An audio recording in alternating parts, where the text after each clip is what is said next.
કેમ છો મિત્રો? મજામાં ને? આજે આપણે જોઈશું ધોરણ 6 જે પાછળનું જે ચેપ્ટર છે 5 જે એક્સ્ટ્રા રીડિંગ છે જે 5 જે ઓણમ એનું આપણે ટ્રાન્સલેશન તેમજ સ્પેલિંગ જોઈશું. તો ચાલો શરૂ કરીએ. ઓણમ તો ઇન ઇન્ડિયા એટલે કે ભારતમાં વી એટલે કે આપણે હેવ મેની ફેસ્ટિવલ. મેની એટલે કે ઘણા અને ફેસ્ટિવલ એટલે કે તહેવાર. તો ભારતમાં આપણે ઘણા તહેવારો હોય છે. India we have many festival એટલે કે ભારતમાં મેની એટલે કે ઘણા ફેસ્ટિવલ્સ એટલે કે તહેવારો હોય છે. We all enjoy festival. We એટલે કે આપણે, ઓલ એટલે કે સૌ, એન્જોય એટલે કે આનંદ માણીએ છીએ, ફેસ્ટિવલ એટલે કે તહેવારોનો. તો આપણે સૌ તહેવારોનો આનંદ માણીએ છીએ. વી ઓલ એન્જોય ફેસ્ટિવલ્સ એટલે કે આપણે સૌ તહેવારોનો આનંદ માણીએ છીએ. ઇન કેરાલા એટલે કે કેરળમાં Onam is a very popular festival. Very એટલે ખૂબ જ અને પોપ્યુલર એટલે કે અહીંયા થશે પ્રખ્યાત, ફેસ્ટિવલ એટલે કે તહેવાર. તો કેરળમાં ઓણમ એ ખૂબ જ પ્રખ્યાત તહેવાર છે. It come in August. Come એટલે કે આવે છે. ઇન ઓગસ્ટ એટલે કે ઓગસ્ટમાં. તો તે ઓગસ્ટમાં આવે છે. People worship king Mahabali. People એટલે કે લોકો, વર્શિપ એટલે કે પૂજા કરે છે king Mahabali. On that day એટલે કે તે દિવસે લોકો રાજા મહાબલીની વર્શિપ એટલે કે પૂજા કરે છે. બીકોઝ એટલે કેમ કે he was a kind king. કેમ કે તે એક દયાળુ રાજા હતો. કાઇન્ડ એટલે કે દયાળુ અને કિંગ એટલે રાજા. કેમ કે તે એક દયાળુ રાજા હતો. પીપલ વર હેપી. પીપલ એટલે કે અહીંયા થશે પ્રજા. તો કેવી હતી? હેપી એટલે કે સુખી હતી. તો પ્રજા સુખી હતી. They loved and worshipped him like god. They loved એટલે કે તેમની ભક્તિ, એન્ડ વર્શિપ્ડ એટલે કે પૂજા કરતા હતા. હિમ લાઈક ગોડ એટલે કે ભગવાનની જેમ જ. તો તેઓ ભગવાનની જેમ જ તેમની ભક્તિની પૂજા કરતા હતા. The god did not like this. God એટલે કે દેવોને, ડીડ નોટ લાઈક એટલે કે ગમ્યું નહીં, ધીસ એટલે કે આ. તો દેવોને આ ગમતું નહીં. ધી ટૂક અવે હિઝ કિંગડમ. ટૂક અવે એટલે કે લઈ લીધું. હિઝ એટલે તેમનું, કિંગડમ એટલે થશે રાજ્ય. And removed him from there. Removed એટલે કે કાઢી મૂક્યા. હિમ એટલે તેમને, ફ્રોમ ધેર એટલે કે ત્યાંથી.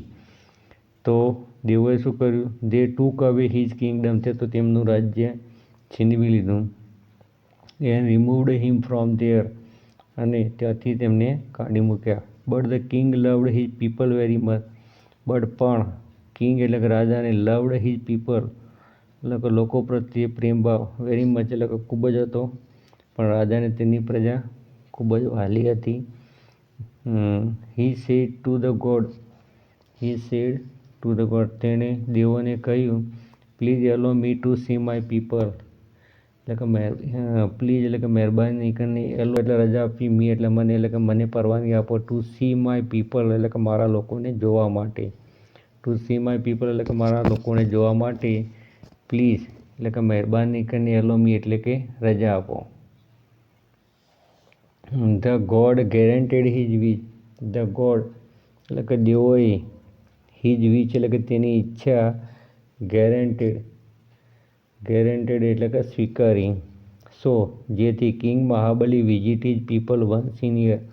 સો એટલે તેથી કિંગ મહાબલી એટલે કે રાજા મહાબલી વિઝિટ એટલે મુલાકાત લેતો. હિઝ પીપલ એટલે કે તેમના લોકોની, વન્સ ઇન યર એટલે કે વર્ષમાં એક વખત રાજા મહાબલી તેમના લોકોની મુલાકાત લેતો હતો. People celebrate this festival as Onam એટલે કે લોકો જે છે આ મુલાકાત જે હતી એને ઓણમ તરીકે ઉજવે છે. પીપલ સેલિબ્રેટ એટલે ઉજવે છે. ધીસ વિઝિટ એટલે કે આ મુલાકાતને. ઓણમ એટલે કે લોકો આ મુલાકાતને ઓણમ તરીકે ઉજવે છે.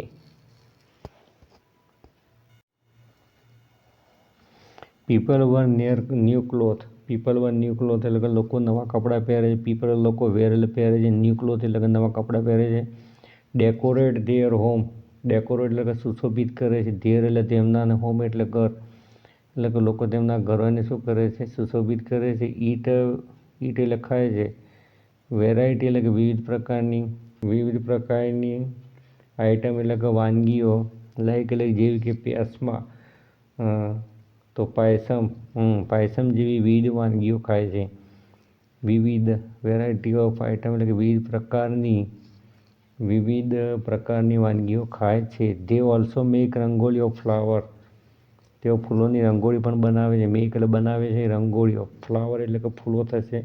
તેઓ ફૂલોની રંગોળી પણ બનાવે છે. This type of rangoli is called column.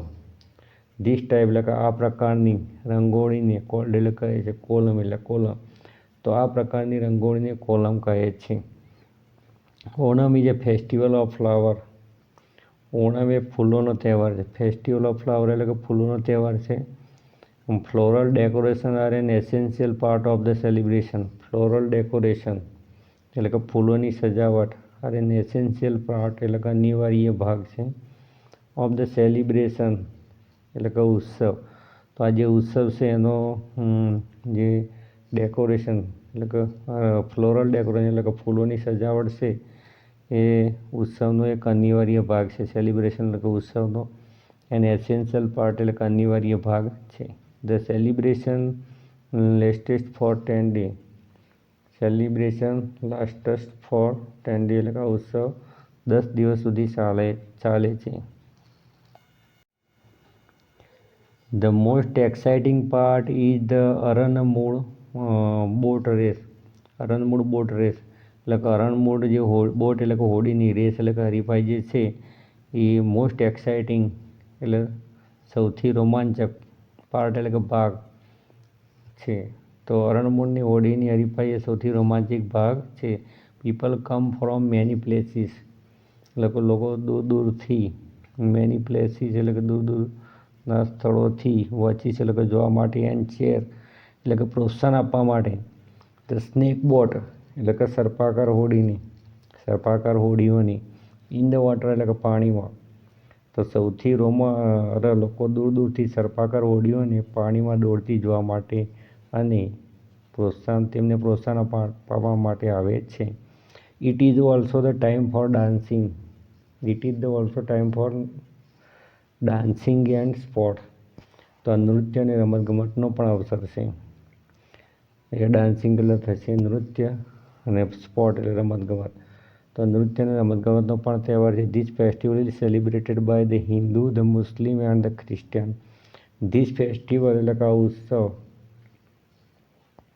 એટલે કે આ તહેવાર સેલિબ્રેટ એટલે ઉજવીએ છીએ તો હિન્દુ, મુસ્લિમ અને ક્રિશ્ચન. તો આ તહેવાર હિન્દુ, મુસ્લિમ અને ખ્રિસ્તી ઉજવે છે. People celebrated this festival with great Joy. People લોકો સેલિબ્રેટ એટલે કે ઉજવીએ છીએ ધીસ ફેસ્ટિવલ એટલે કે આ તહેવાર વિથ ગ્રેટ જોય એટલે કે ખૂબ જ ઉમંગ સાથે. તો લોકો ખૂબ ઉમંગ સાથે આ તહેવાર ઉજવે છે. તો આ તો ઓણમનું આપણે જોયું ટ્રાન્સલેશન. હવે આપણે જોઈએ સ્પેલિંગો.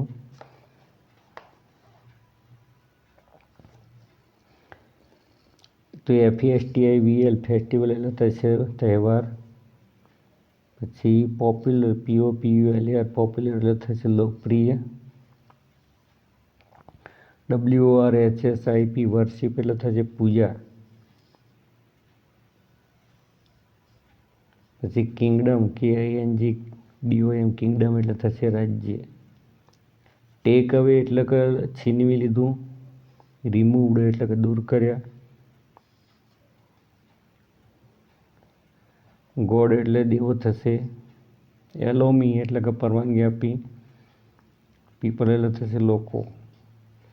ગ્રેન્ટ એટલે સ્વીકારો. વિચ એટલે ઈચ્છા થશે. વિઝિટ એટલે મુલાકાત. વન્સ ઇન અ યર એટલે કે વર્ષમાં એક વખત. વેર એટલે કે પહેરે છે. ન્યૂ ક્લોથ એટલે કે નવા કપડાં. ડેકોરેટ એટલે શણગારવું. હોમ એટલે ઘરો થશે. વેરાયટી એટલે વિવિધ પ્રકારની આઈટમ એટલે વાનગીઓ. પેસમ પછી છે મેક એટલે બનાવે છે. રંગોળી ઓફ ફ્લાવર એટલે કે ફૂલોની રંગોળી. ટાઈપ એટલે પ્રકાર થશે. શણગારે. એસેન્શિયલ પાર્ટ એટલે કે અનિવાર્ય ભાગ. સેલિબ્રેશન એટલે કે ઉત્સવ. આગળ જોઈએ આપણે તો એક્સાઇટિંગ એટલે કે રોમાંચક પાર્ટ એટલે કે ભાગ થશે. બોટ રેસ એટલે કે હોડીની હરીફાઈ. મેની પ્લેસ એટલે કે ઘણી જગ્યાએથી. વોચ એટલે જોવા માટે. ચેર એટલે કે પ્રોત્સાહન આપવા માટે. CHEER ચીયર એટલે કે પ્રોત્સાહન થશે. સ્નેક બોટ એટલે સર્પાકાર હોડી. વોટર એટલે થશે પાણી. ડાન્સિંગ એટલે નૃત્ય. સ્પોર્ટ એટલે રમતગમત. સેલિબ્રેટેડ ઉજવે છે. પીપલ એટલે લોકો. સેલિબ્રેટ ઉજવે છે. ધી ફેસ્ટિવલ એટલે તહેવાર. ગ્રેટ જોય એટલે કે ખૂબ જ ઉમંગ સાથે. તો આ હતા મિત્રો ઓણમના સ્પેલિંગો. જો તમને અમારા વિડીયો ગમે તો લાઈક કરજો, કોમેન્ટ કરજો અને શેર કરજો. તેમજ ચેનલને સબસ્ક્રાઈબ કરવા માટે વિનંતી. Thank you so much.